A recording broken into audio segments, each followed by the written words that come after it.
যে শহরে তোমার বসবাস, সেই একই শহরে আমিও বাস করি। অথচ দেখো অথচ দেখো আমাদের ভাগ্যের কি নির্মম পরিহাস, আমরা একে অপরের ছায়া পর্যন্ত মানাই না। যেই শহরের রাস্তার অলিগলি ধরে রোজ নিয়ম করে হেঁটে চলো তুমি, সেই একই শহরের রাস্তার অলিগলি ধরে রোজ নিয়ম করে আমাকেও হাঁটতে হয়। কখনো কখনো আমাদের সামনাসামনি দেখা হয়, চোখে চোখ পড়ে, তোমার পায়ের ছাপে পা মারিয়ে যেতে হয়। অথচ দেখো অথচ দেখো ভাগ্য আমাদের সাথে কেমন আজব লীলা খেলায় মাতিয়ে দিল। আমরা একে অপরের মুখের দিকে তাকিয়ে কখনো বলি না, মানুষটা আমার খুব কাছের কেউ ছিল, মানুষটা আমার খুব পরিচিত কেউ। একটা সময় এই মানুষটার হাতে হাত রেখে আমরা হাজার ওয়াদা করেছিলাম, বলেছিলাম জীবনের শেষ পর্যন্ত, শেষ মুহূর্তে এসেও আমরা একে অপরের পরিপূরক হয়ে বাঁচব। কিন্তু সময় সময় নিয়তি ভাগ্য আমাদের থেকে সমস্ত সুখ, স্বপ্ন, ভালোবাসা কেড়ে নিয়ে বিচ্ছেদের এক দেয়াল তৈরি করে দিয়েছে।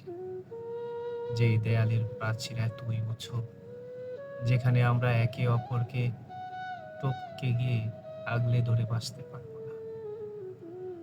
জীবনের এমন অহেতুক সময় বিবেচনার বিচ্ছিন্নতায় আমরা একে অপরকে নিয়ে বাঁচার ত্রিবল আকাঙ্ক্ষা, আশা, ভালোবাসা নিয়ে একসাথে জীবনের শেষ ক্লান্তি লগ্ন পর্যন্ত যেতে পারবো না। আমাদের স্বপ্ন বিলীন হয়ে গেছে, আমাদের ভালোবাসা, ভালো লাগা ইতি হয়ে গেছে। তবে চাইলে চাইলে সবকিছুই হতো।